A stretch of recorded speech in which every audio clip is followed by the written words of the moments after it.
big hearts, and that's, I think, what we are. And I, again, extend welcome on behalf of the Sisters of Charity, the Incarnate Word, and the Incarnate Word Foundation. Our purposes today, as I think you received through email, are to provide accurate information about what's going on at the border from people who have been there recently and know exactly what's going on. Because we in the middle of the country know what we can find out, but we have many of us. Some of us have been there, but many of us have not.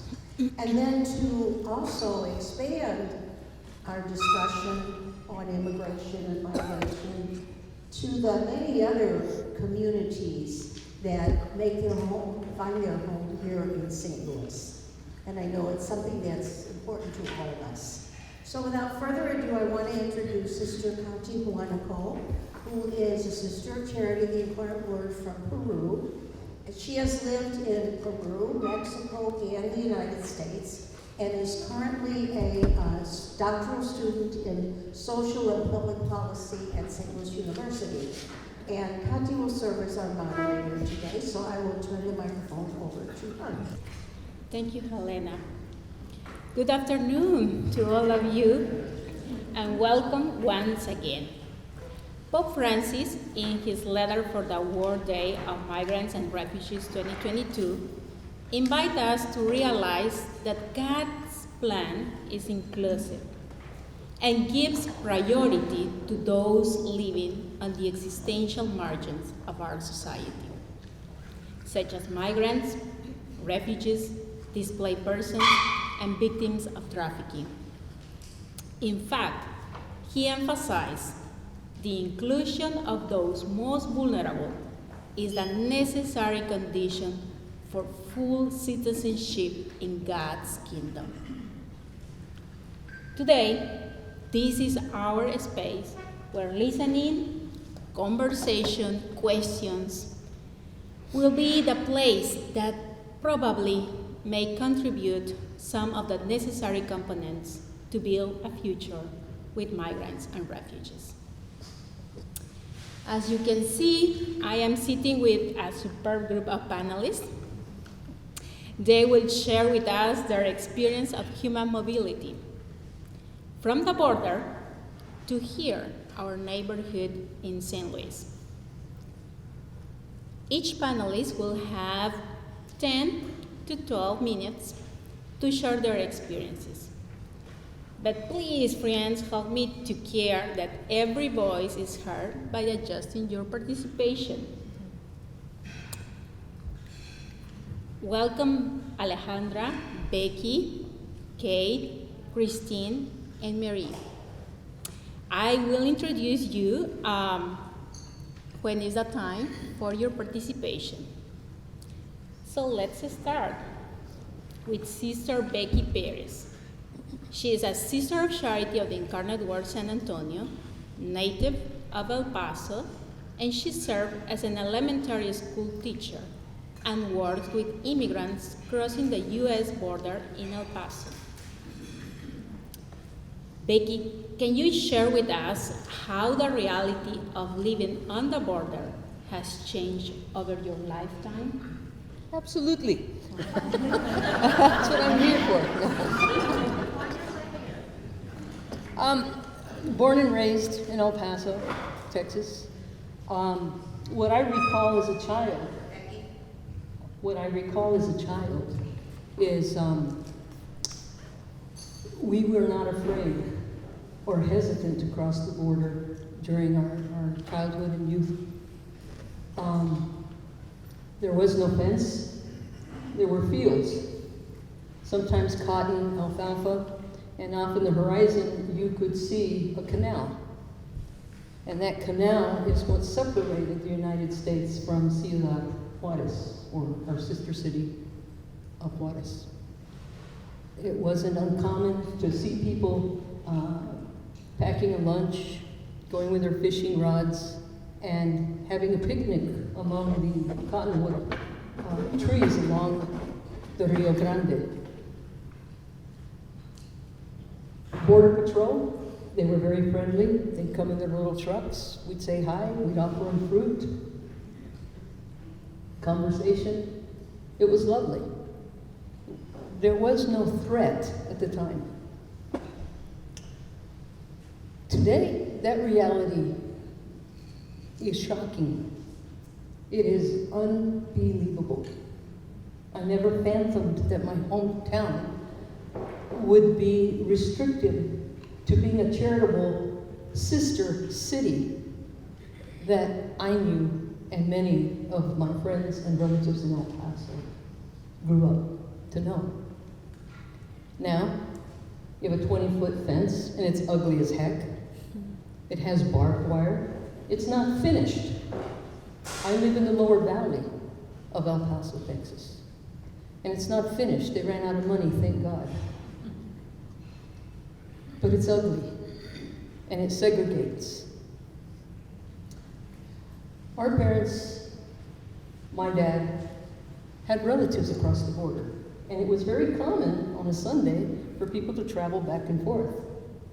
Every month, some of us would go over, and we would get rice, Cokes in bottles. My dad would get a haircut. Easy peasy. Today, that's not the case, and I was just across the border last week before last, and getting across Mexico was pretty easy.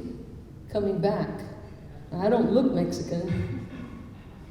I was given a hard time because I said one thing. What was your business here? I walked somebody over to the other side. Today, the reality is, well, I'm not going to get into that. I already said that.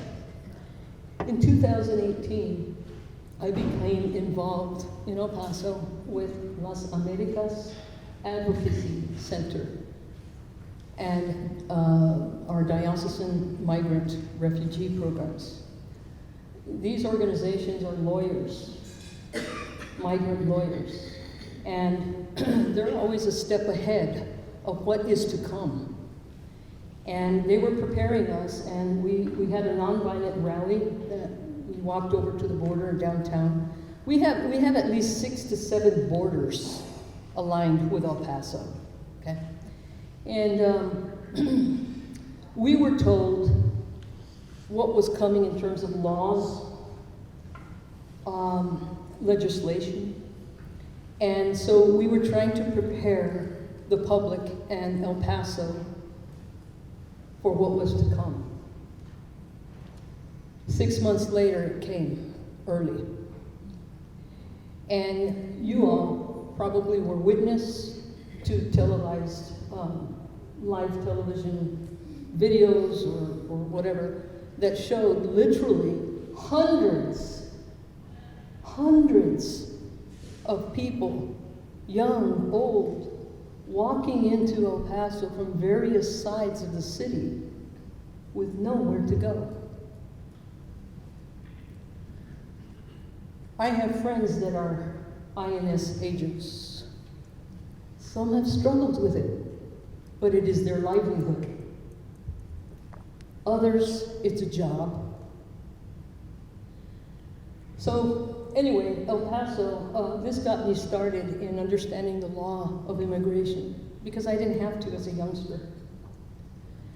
And eventually, you all have known what's happened. In 2018, 2019, I formed a group. There were lots of groups from El Paso, non-denominational, entities, schools. Everybody we were getting ready sites to receive these people. Some of them, again, still walking, some in buses and just dropped off. We had a winter storm in 2019, and it was colder than usual, and INS had dropped close to 800 immigrants off at the bus station. Ruben, who is the organizer in El Paso, he's a wonderful guy. You all got to get to know him. We didn't know what to do. He just got on the phone and started texting everybody, to come out and help. Since then, we've had a lot of sites that have helped migrants, refugees from Turkey, from Honduras, from Mexico, from just all over the place, young and old. What is needed most is somebody to accompany these people. And in the 4.5 years that I and my friends and people in El Paso that we've been doing this, I have not met a drug dealer. I have not met a rapist. Well, what I have met, if we're lucky, a husband, wife, and a family. After a year, as you all know, with certain laws that later on Alejandra will get to, families were separated because the law was if you were bringing children over, that's wrong of you.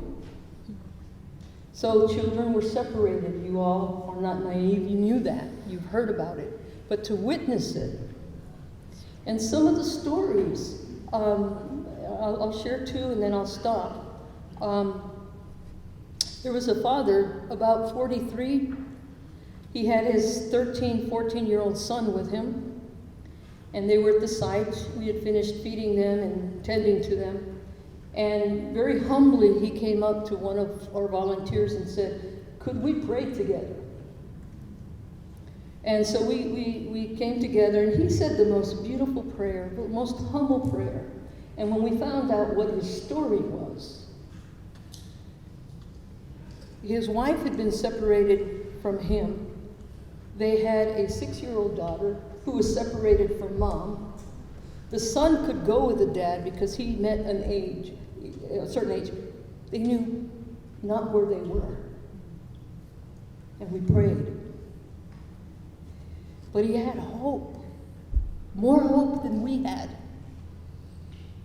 And he said, "Sister, I want the address to here." Well, sure, why? Because when I get a job, I want to send money to you and this organization to help other people. And that's when I saw his son look up with tears in his eyes.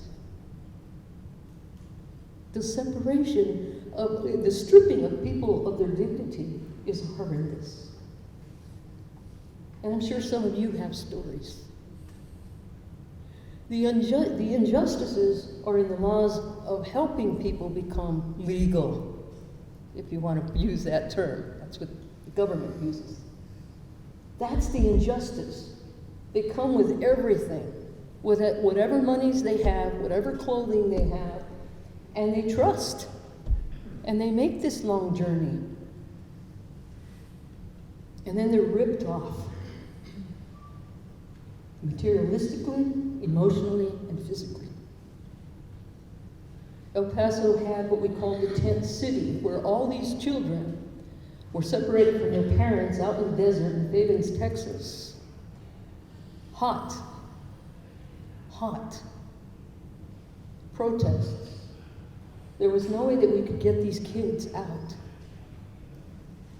I wasn't able to work in there because the government limited who could work in there, and you had to sign a paper of not divulging anything you saw. But there was rape. There were kids beaten up, malnutrition.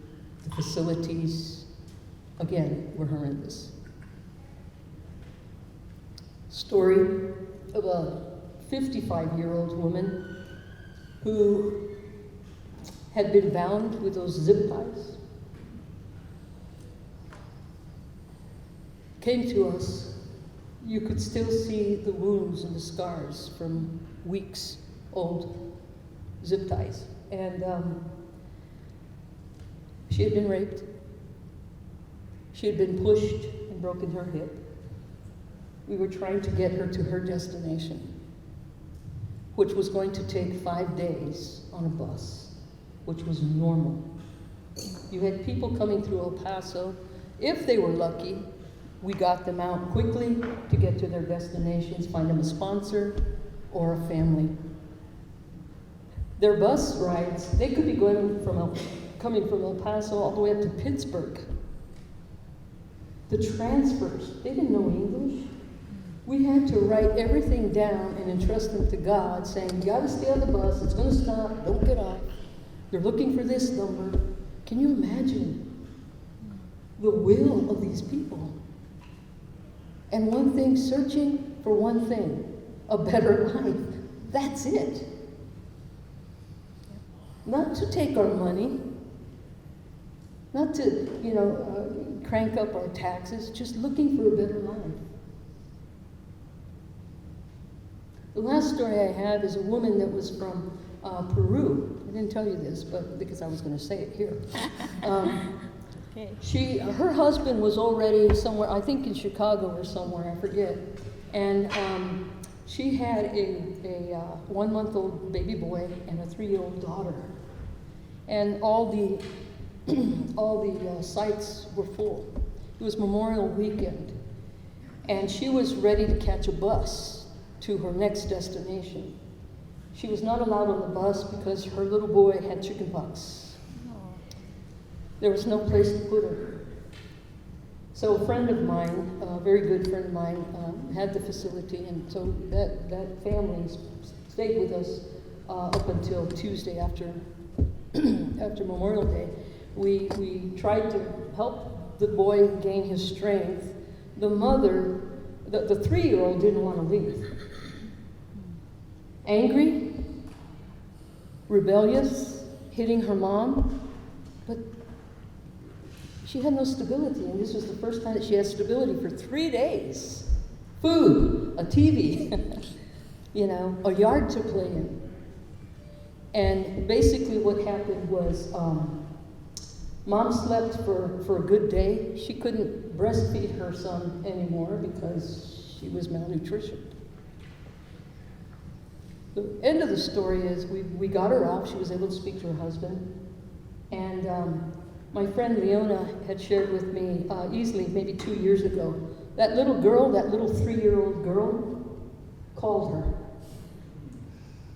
Not to say thank you or anything, just, what's going on? Look at my home, look at this. So some of them make it, and some of them don't. So a lot has changed since then. Thank you. Thank you, Sister Becky. Yeah, let's take a moment to integrate what we have heard.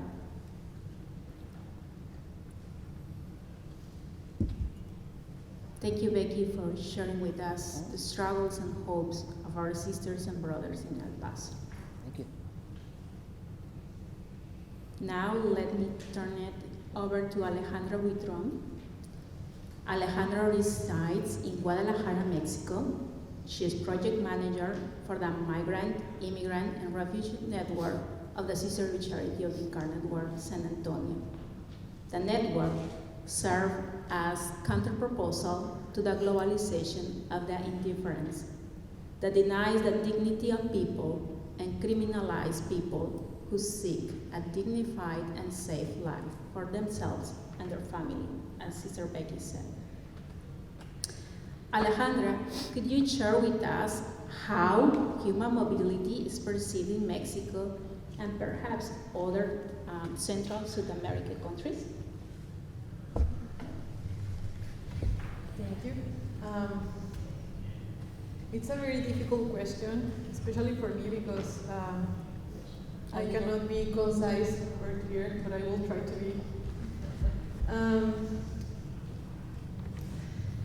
In preparation for this moment, I did like a brief analysis of Mexico and the United States migration policy, and I think I can summarize it in one word: contention or restraint. And why do I say this? Migration flows from Central America and Mexico to the United States are not new. They have been happening for decades, centuries even, but why is it different today? And I think the difference is that The main strategy, or what the authorities are betting on, both from Mexico and the United States, is the emotional and physical exhaustion of the person asking for a place to live, for better conditions. They want the people to feel defeated. They want them to abandon any asylum request or just their migration process and accept deportation. Or for those that cannot be deported because it's very expensive to deport, then to remain in Mexico in an irregular migratory condition, which leaves them in a limbo where you cannot access your rights and services such as for medical attention, but you cannot work either, but you won't be returned to your home country.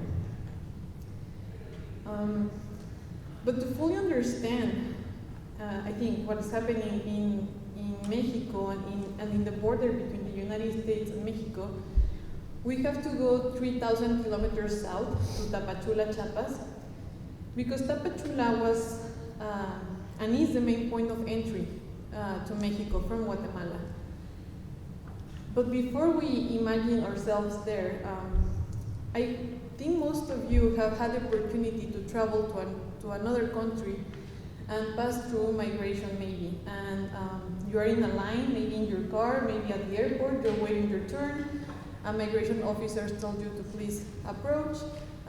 He asks you for your documents, small interview, what are you doing here, do you have any money, how long are you staying?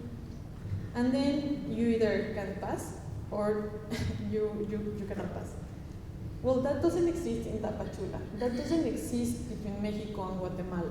The border is a river, El Río Suchiate, and people historically has crossed the river daily.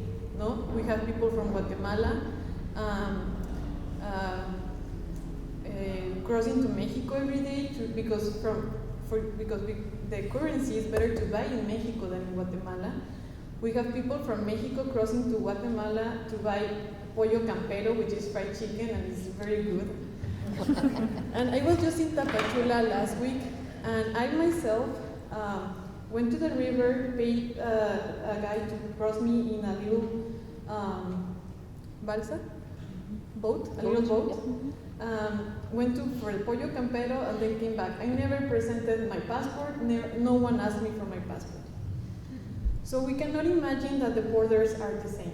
But there is a wall in the southern border of Mexico, and it's a wall composed by the National Guard, the Navy, and the Army. So it's not a physical guard. It's not a physical board, but it's there. It's a border made by men and women that are charged for contained migrants in Tapachula.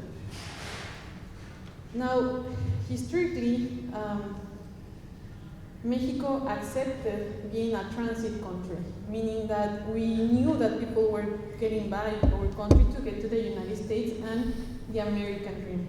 We knew they were using the train, which is not a train meant for human transportation, but we were oblivious to it. We don't see, then it's okay, no? And migrants seek this invisibility. They seek to be the clandestinity because it also was a form of protection. So Mexican authorities cannot see me, they will not deport me. But being invisible also has its negative part because they were more vulnerable to cartels and criminal organization groups.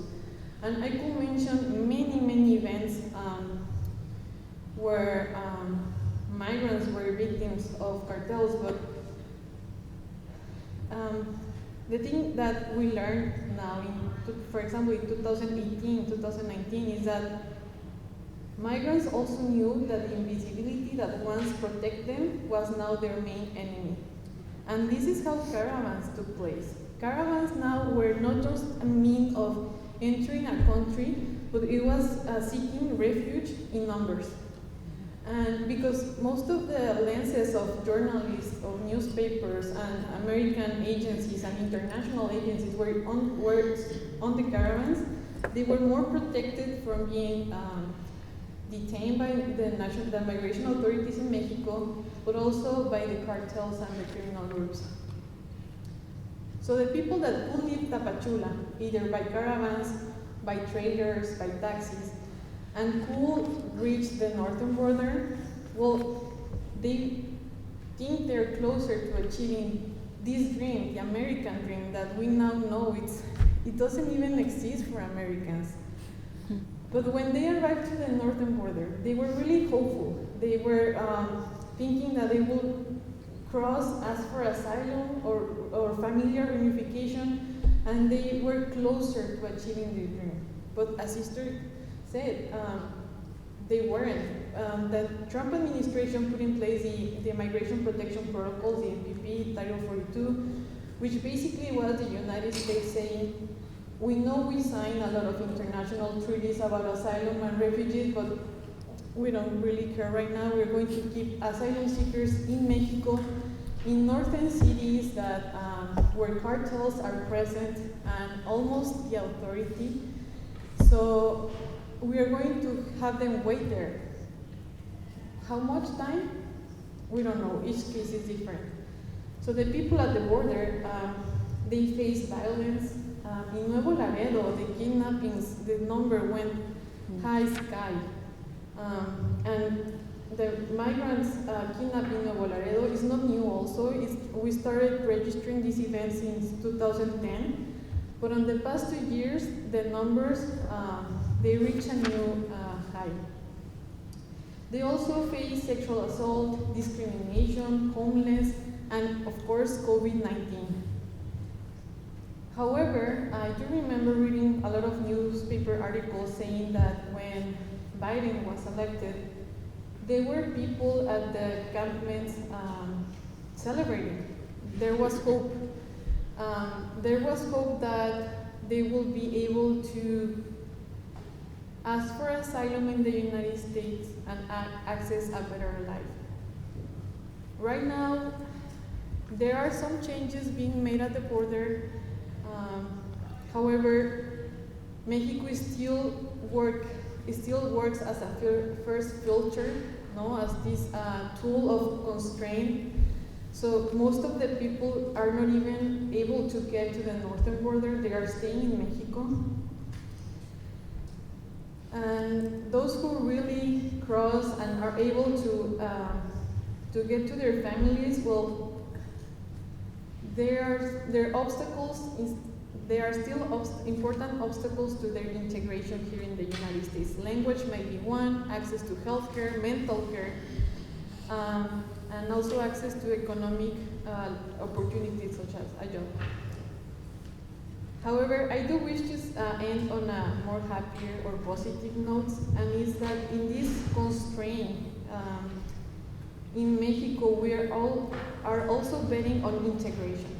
So either if you're staying in Mexico for a long time or for a short period of time, we want to work in cities that are hospitable for migrants and refugees, where no matter your migratory status, the documents you have, or the ones you don't have, you can access to healthcare, to mental care. And these efforts are led by non-profits.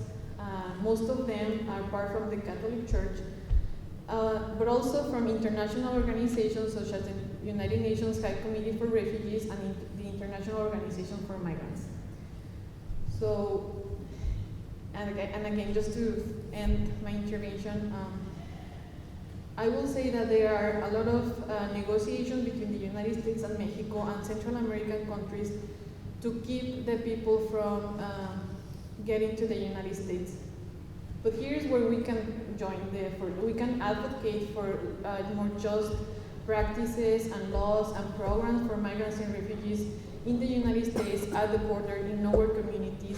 We can join and participate in these spaces of dialogue, because I do believe that the first block that builds a wall between us and migrants is the fear of the unknown. So if we take that out, the wall just crumbles. And just also let's talk to our neighbors. It sounds very cheesy, but talk to our neighbors. You never know their stories, and it is always very helpful, especially after a pandemic, just to lend an ear and be there for someone else. Thank you. Thank you. Thank you for bringing us closer to such a concrete situations and faces on the other side of the border in our common home. Now, I would like to introduce you to Kate Flatley. Kate is a senior program director for the Incarnate Word Foundation in St. Louis. She has recently returned from a U.S.-Mexico border experience. So Kate, could you share your experience and feelings of being among our sisters and brothers in the borders? Thank you. We are fine. Thank you. Thank you, Kathy. So I want to start by saying I'm probably the most novice of anybody up here, but I was lucky enough to participate in the Encuentro project in mid-May, thanks to a coordinated effort by the Archdiocese and Marie Kenyon. I know there are several people who have been on the Encuentro project. So many of them, women I traveled with, are here today. But if you don't know what the Encuentro project is, I'm just going to read the vision statement. It's an experience that transforms the hearts and minds of participants and opening them to new perspectives about forced migration and asylum seeking by vulnerable people. By providing education, service, activities, reflection, prayer, and community, the Encuentro Project motivates participants to engage in peaceful, effective action for greater justice and compassion for migrants and refugee persons as presented in Catholic social teaching. And the experience did just that. When I got home from El Paso, my friends and family had so many questions, and how was the trip? And I feel like it's the automatic response often to say, oh, it was great. I was like, no, that doesn't describe it. I mean, it was great for many reasons, but what I finally settled on was it was intense, it was impactful, and it was really important. I ran into Kathy in the bathroom, and we were just talking about there's not a day that goes by that I don't think of the people that we met in those 4 days, both migrants, to people in Juarez, to the people doing the work. We really met living saints, I'm convinced. One of the first things the Encuentro Project does is we met with various organizations and agencies, Hope Border Institute, a historian and anthropologist who taught us about the history of El Paso. The Diocesan Migrant and Refugee Services came and spoke with us to try to teach us some of the complex layers to all the laws. We met with Border Patrol, which was a really interesting experience, a women's cooperative in El Paso, and one of the first people we met with was a young sister of Loreto who volunteers at a shelter in Juarez. And what was really impactful to me about that was she started by asking all of us in the group what our immigration experience was. And we all kind of looked at each other, and she was like, no, but what's your story? How did you get here? And so it really set the tone for the trip of putting you in the place of, yeah, someone had to make a journey to this country for us to be here. The second day we were there, we went into Juarez. So we kind of saw what the reality looked like on that side of the border. Some of the people we met, again, I really think are living saints. The first place we stopped was a Montessori school and a clinic for children with special needs called Santo Niño. It was two sisters who kind of told us the history of how this happened, but basically just kept saying we did what presented itself. We just did the next thing that presented itself. One of the sisters, Sister Carol, was telling us a story about how a young 15-year-old mother knocked on her door with her daughter who had Down syndrome, but the 15-year-old mother didn't really realize anything was wrong. Someone in town had sent her to Sister Carol, and Sister Carol ended up, they kind of have taken her in. The mother is now, I think in her 20s, she said, is married, and Reina, who we later met, is a 7-year-old, bright, smart girl who was so excited to read for us. Mm-hmm. And I just will never forget that.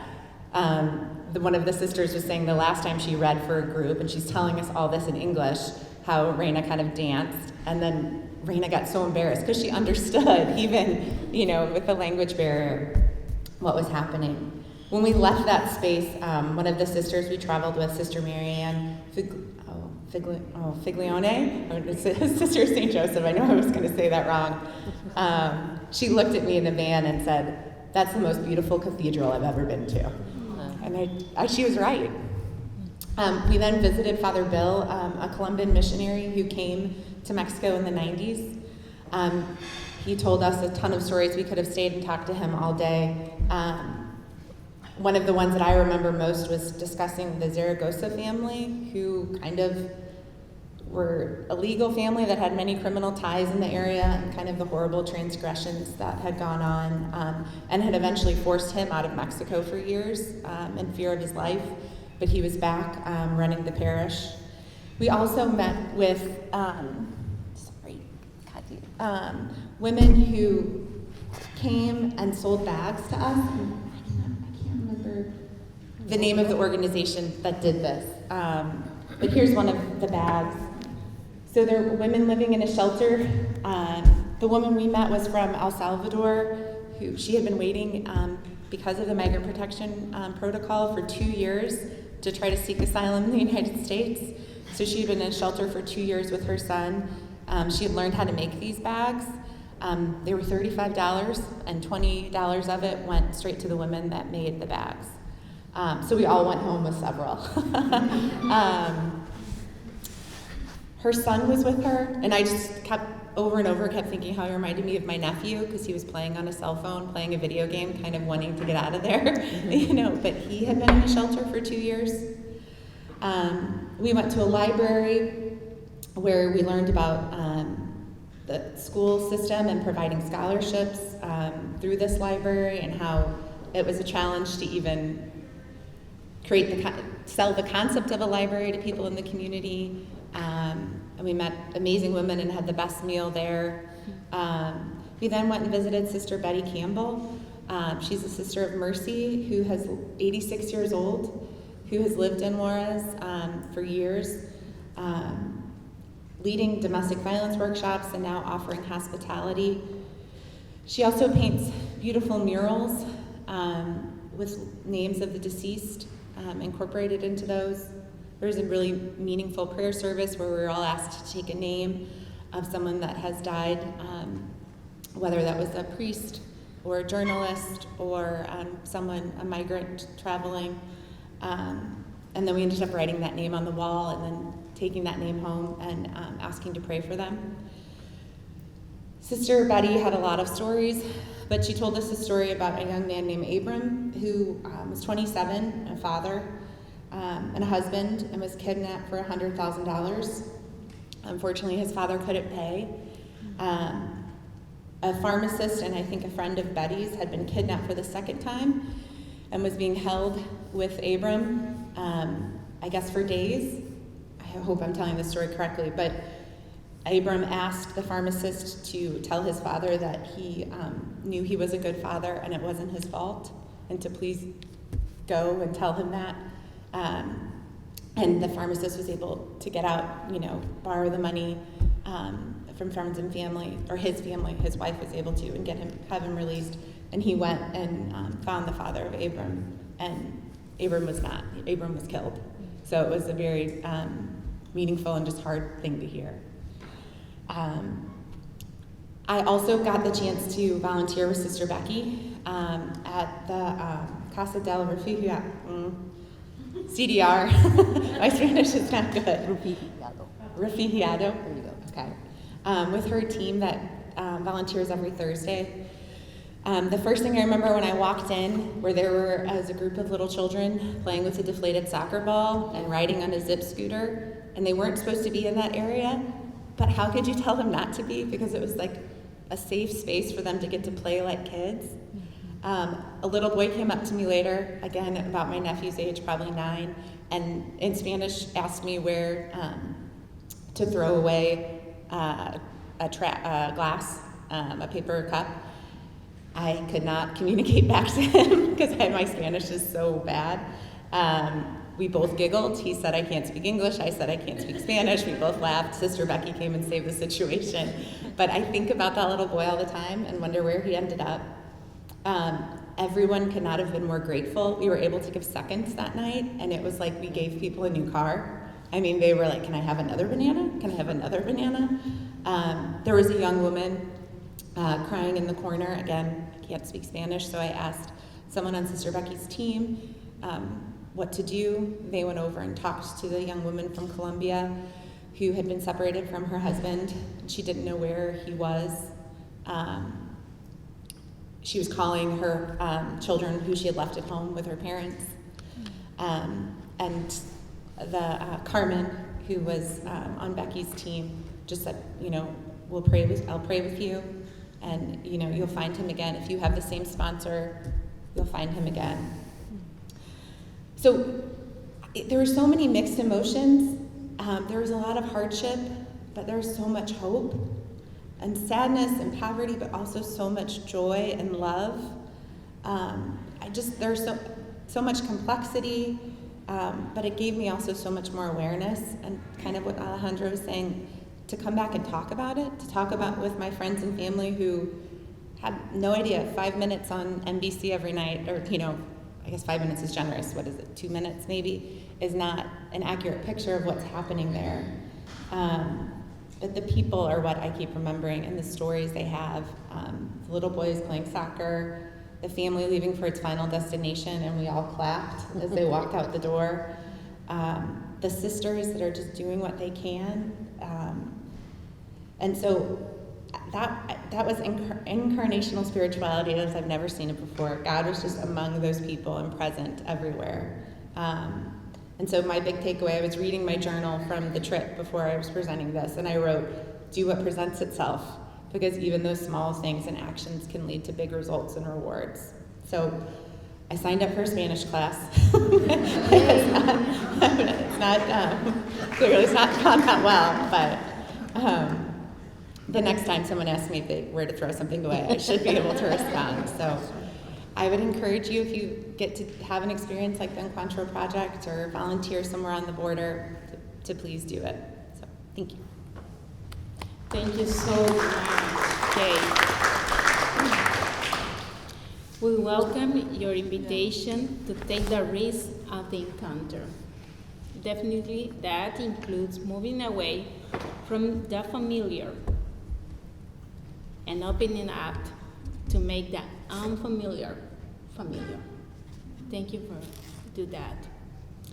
So let's move from the border to St. Louis.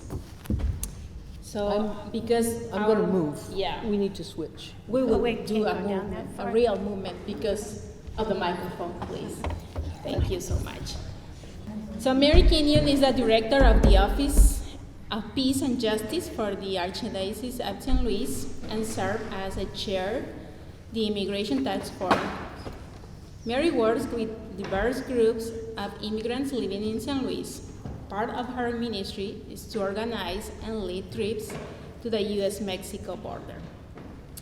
So Mary, could you share with us who are the many diverse immigrants populations in St. Louis, and perhaps how do we welcome, protect, promote, and integrate our migrant sisters and brothers here? Sure. Okay. Good morning, everybody. I first need to thank Bridget Flood and the Incarnate Word Foundation for bringing us all together.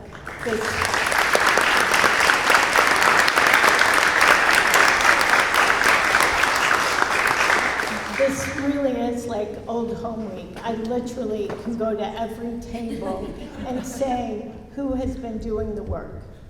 Who has been doing the work? That's who is here today. And so thank you to Bridget for getting us all together and doing a check-in and letting you know what the latest is at the border. I'm going to talk about what's going on. Chris is going to talk about the legal piece. And then hopefully with the questions we can catch up and everybody know what's going on. So, I mean, we know we are a church of immigrants. We know that. In our diocese, we have 10 churches that have Mass in Spanish. If you count sign language, we have Mass in 11 different languages in our diocese. This is who we are. We are an immigrant church. And so it really falls on us to help those. And there's a variety of different ways that we're helping. So I'm going to start out locally, and then I'll move to getting down to the border. So locally, most of the work that I do is through the Immigration Task Force. And I think a lot of you know the Immigration Task Force was started in crises. How it was started was the day after the 2016 election. And you remember that election was they're murders, they're rapists, they're this, they're that, and I can't say too much because it's being recorded, but the deafening silence of the American bishops on that we're still paying the price for it. So what happened is the day after the election, I started getting all these calls from parishes that had Mass in Spanish. We're getting deported, our kids are afraid to go to school, what's going to happen? And so we approached Archbishop Carlson and said, can we start an immigration task force? And it's made up of agencies, parishes, migrants themselves, and I'm grateful to have several of the members of the task force here today. So I think probably the best thing to do is to start with, well, what can we do locally? Because the people that you've heard on the border, at some point, some of them make their way to St. Louis. The agency that is primarily dealing with them in the Archdiocese is St. Francis Community Services. And we're blessed today because the site director, is that what you call now? Carlos Ruiz is the site director for Southside. And Carlos has a great program now called, okay, my Spanish is non-existent, where every month he will post on his website things that he's looking for the approximately 25 families who show up on his doorstep every month. And unlike refugees coming through the International Institute, these people come with nothing. There is no government stipend, there's nothing. And Carlos and his team basically have to help them from scratch, finding housing, clothes, household goods, whatever. So he's here. He's going to stick around after, but if you have any questions or if you want him to come out to your parish or community and talk about the work that he's doing, I know he'd really appreciate that. By the way, he's housed at St. John Baptist, home of Father Mitch Doyen. Father Doyen is one of the people that has gone down to the border through the Encuentro Project. And I know everybody who spent time at the border, you can't see that and then come back and be like, oh, well, that was interesting. You can't. And so he has really gone out of his way to make sure that his parish is a very welcoming home. So we need to thank Father for that. Just as a tangent, when I talk about the Encuentro Project, the Lord moves in mysterious ways. We got started on this because Christine Dragonette and I went to lunch with Mary Bodwin, who does my job for the Jesuit province. And she just happened to mention this program they were thinking about starting. And I think, Vicki, hadn't you done the first one? So Vicki Simon, who also was with the Jesuits at the time. And so Mary was talking about it, and Christine and I were both like, well, that sounds kind of interesting, we'll go. And so we actually have done 6 trips down to Encuentro since that time. Everybody who's gone, would you mind raising your hand? Look at that. Yeah. So, very good.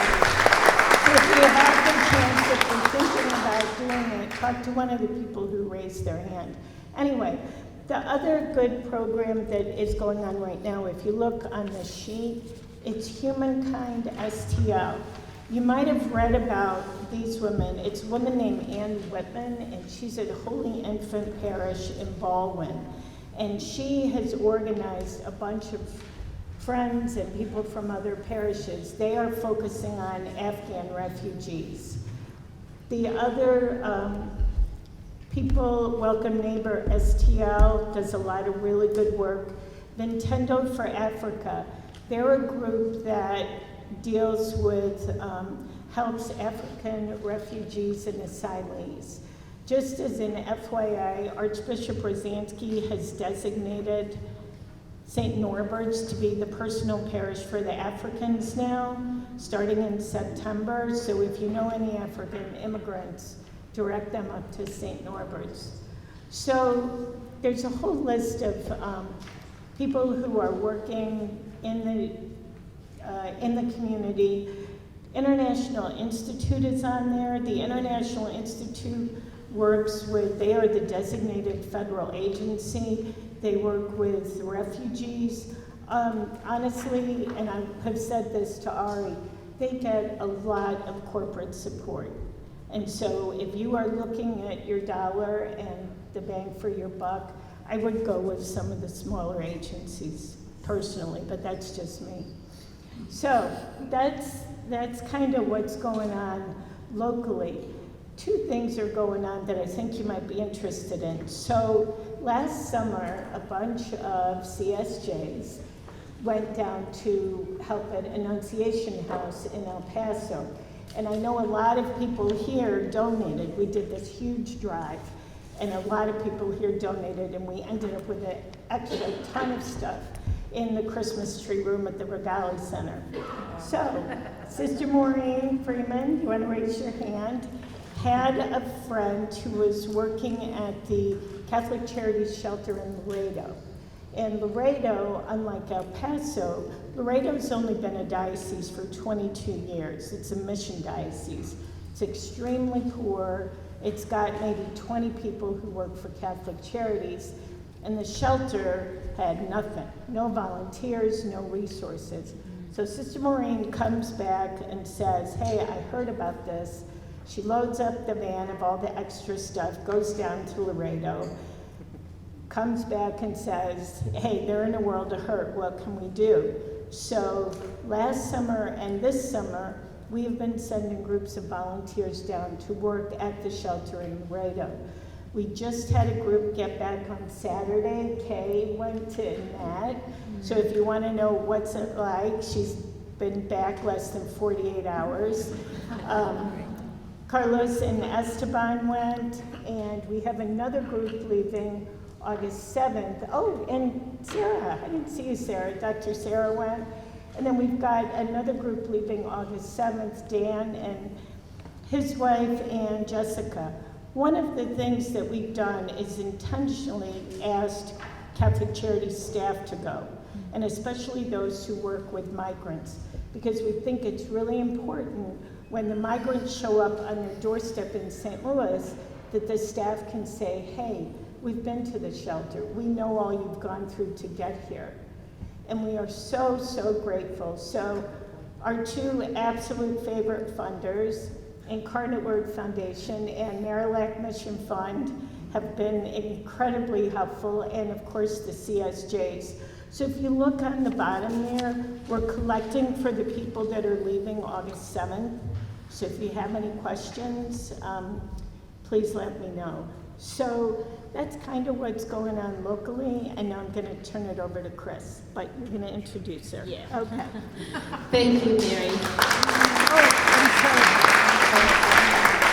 I'm so sorry. I have two really quick things. Bishop Sides, the Bishop of El Paso, is going to be in St. Louis October 2nd. He's the homilist for the Red Mass this year for lawyers and judges and civic officials, but really anybody can go. And he is going to be speaking about what's going on at the border. So it's at the Cathedral at 10 o'clock on October 2nd.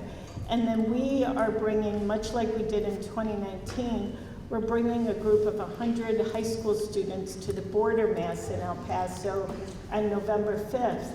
And so if any of you want to fly down and join us, you're welcome to do the 22-hour bus ride down. But if any of you want to fly down and join us, we'd love to have you. Thank you.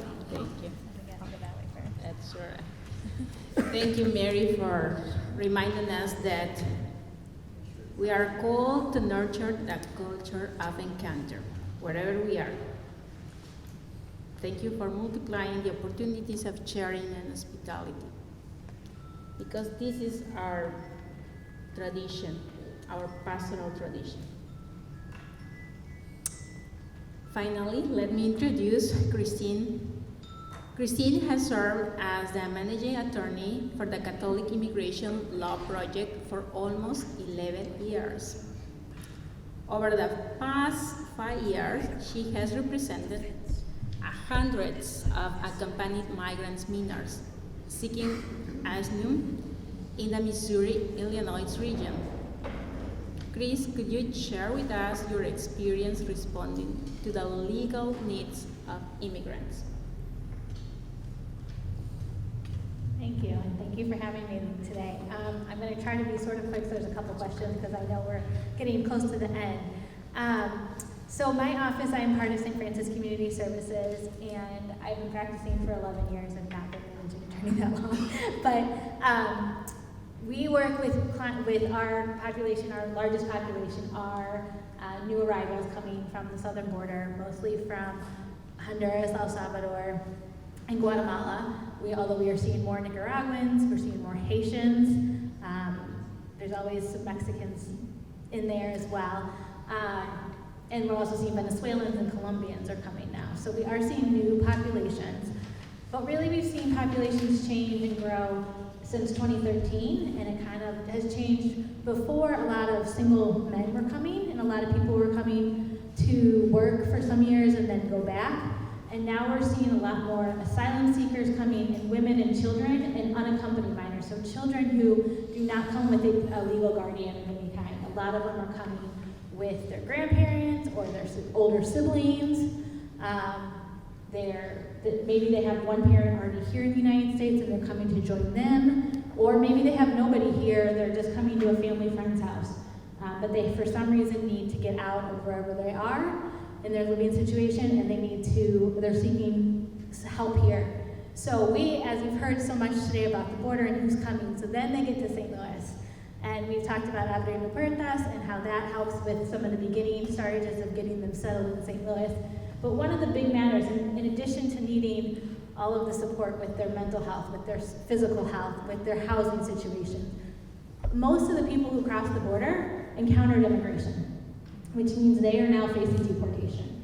So they are in removal proceedings and have to go in through a court system. A court system that's very complicated and frankly doesn't have a lot of options. So that is where we then work with a lot of the families as they're looking towards their first court date. And as I said, the majority of these people are coming seeking asylum. They've heard of this asilo político, and they want to come and seek asylum. Unfortunately, asylum is not easy. It's not successful all the time. In fact, the majority of the time, it's not successful. So I don't know how much everybody knows about asylum, so I'm just going to say a few words so everybody's on the same page. But when you are applying for asylum, you have to show that you have been persecuted in the past, you've been harmed severely, some sort of physical violence usually, or immediate death threats, on account of your race, your religion, your nationality, your political opinion, or because you're part of a social group, a group of people who are more danger and more at risk than others. And you have to show that your government cannot protect you, and you have to show that you cannot live anywhere in your home country. So we have to fit people's stories into a little box. And one of the hardest things about this, and explaining to our clients when they come in and we start doing initial intakes, is a lot of bad things have happened to them, but we can't fit them into that box. We make the argument as much as we can, but one of the things is a lot of times we see kids who have come in who are seeking or had been recruited by the gangs or have been asked to be a gang girlfriend, and they're fleeing because they were told if they don't do it, they'll be killed. And perhaps they know other other kids who have actually been killed as well. And so they're coming here, and our government will say, well, that happens to every boy in El Salvador. Well, all the kids are being recruited. That's not asylum. You can't win. We have to show that their case is different than what's going on in their home countries.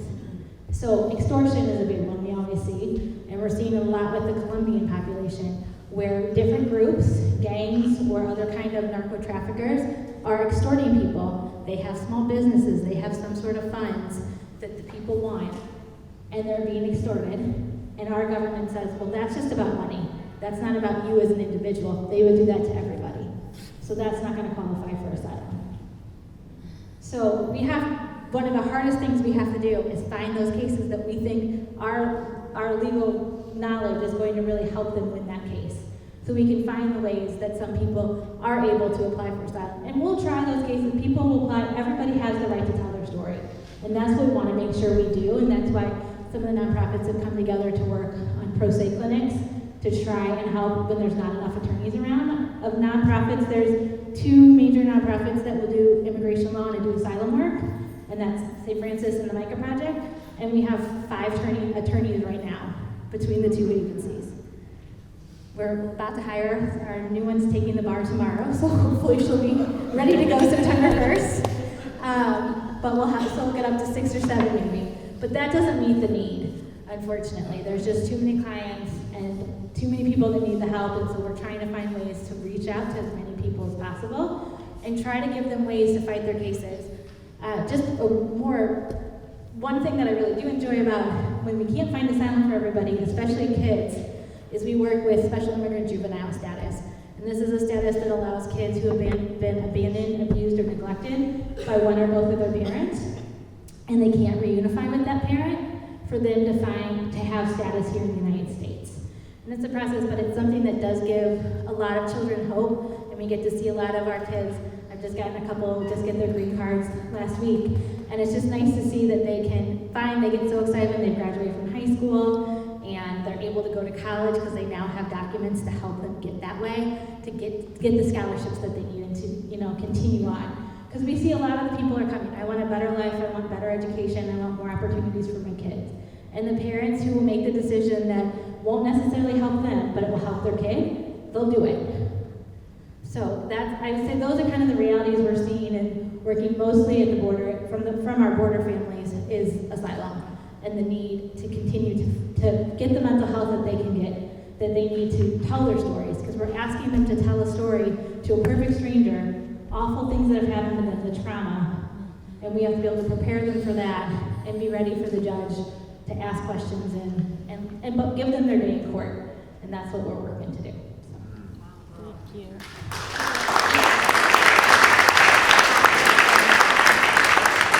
Thank you, Christine, for ensuring that the most vulnerable and unprotected children do not lack the necessary care, and to be a human channel for them. Thank you. I think all of you have a special place for our brothers and sisters who are migrants, and I really appreciate that. And just saying it aloud, thank you for your work, thank you for your passion, and thank you for being brother and sister to the other.